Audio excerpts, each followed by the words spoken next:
Hi everybody. Okay, so I'm back with another K-drama to see, have you already seen it? And if not, is this something that you would check out? So before we get into the video, you already know the drill. Like this video, follow me for more, and share this with someone that you know that would be into K-dramas. Alright, let's get started. So today's K-drama is called While You Were Sleeping. This K-drama, it revolves around a girl or a woman named Nam Hong-ju, and essentially she has like these dreams, and she's been having these dreams since she was younger, where she essentially sees like a tragedy getting ready to happen. When she was younger, obviously there was nothing that she could do to prevent it. When the show starts out, it essentially shows that Nam Hong-ju has a dream that her mom is going to be unalived by an accident that she causes. Now, the thing about her dreams is she doesn't know what in her dream is going to trigger the series of events that's going to lead to that as an end result. So she's doing any and everything she can in her power to prevent this from happening. And one of the things that she saw in her dream was that she had long hair. So she takes a drastic step to go and cut her hair extremely short simply because she had a dream that her mom was going to... What ends up happening, and it was supposed to be on February 14th of 2016, I believe. She ends up going on a date. And while they're going on a date, she's contacting her mom. Her mom is not responding, and it kind of triggers her to get anxious, and her paranoia starts kicking in. So she's explaining to the guy that she's on a date with, oh, this is not like my mom. My mom is typically like a person that's really responsive. Like, you know, we talk to each other every single day. My mom is like all I have left kind of thing, right? So the guy, again, this guy, I don't want to say that he's the second male lead. I would have to describe him to be the antagonist possibly, okay?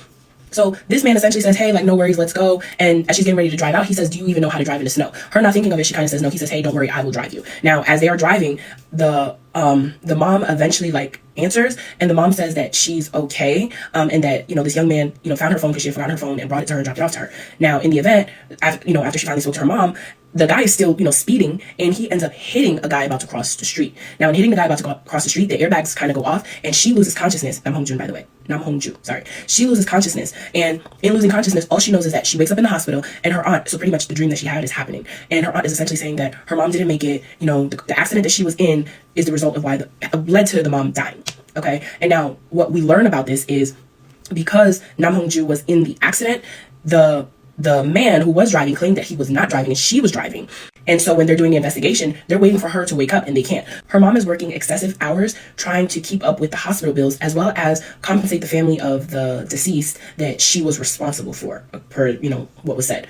Now, when she finds out that this is the reason that her mom, you know, passed away, because her mom fell down the stairs and passed away, she starts saying, no, like, ask him, he'll tell you.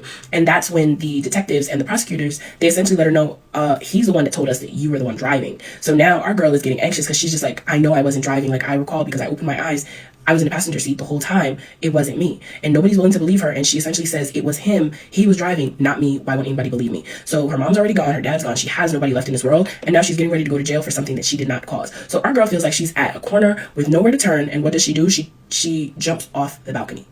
In jumping off the balcony, she is unalived. Now, in this instance, that's when our male lead, Jae-chan, I can't remember his last name, he wakes up. Now, when he wakes up, he's thinking to himself, where have I seen this girl before? And he sees her at a bus stop, and he essentially proceeds to kind of like follow her around and everything, just to prevent this series of events from happening. As he's following her around, he's realizing, oh, she was not lying in the dream about the fact that she didn't cause the accident, because he himself sees the man driving. So what he does in order to prevent her accident from happening is he speeds, and he actually slams into their car, because he's going, I guess, about the same speed as that the original car was going. None of them die or are unalived, which makes no sense to me, but okay.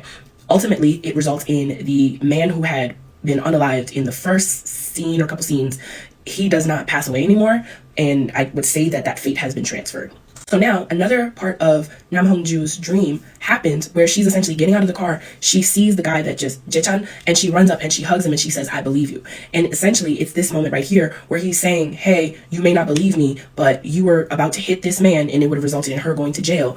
And the driver is looking like, no, you're just jealous. You were trying to do this, like, you know, all that and then some. And she runs out and she hugs him and she says, I believe you. And so the two of them kind of get to like discussing it, and they realize that she had a dream that something like this had happened and she was trying to prevent it, and he had a dream that something like this happened, but he was able to help her prevent her dream from happening. The two of them get to talking, trying to figure out what could have happened, right?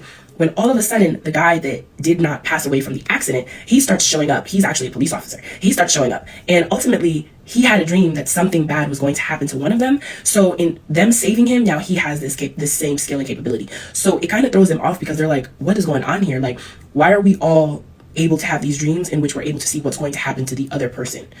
So you essentially have to watch it, but Nam Hong-ju has a dream in which she is actually going to be unalived when she returns back to work, and now she has the help of these two men who are also dreaming just like she's dreaming to help her prevent this fate from happening. As time progresses, Jae-chan is essentially finding himself falling in love with her, and it appears that the other guy is starting to have some feelings for her. In the second episode or so is when they begin to explain how Nam Hong-ju had this dream in which her father was going to be unalive. She tried to warn her dad did not listen, and it ended up happening. So we actually get to see the dream happen. So you kind of just have to watch it because there's a lot of other things that are uncovered by this to find out how they all have the ability to be able to see each other's future, prevent each other's future, and how they're all tied and linked together.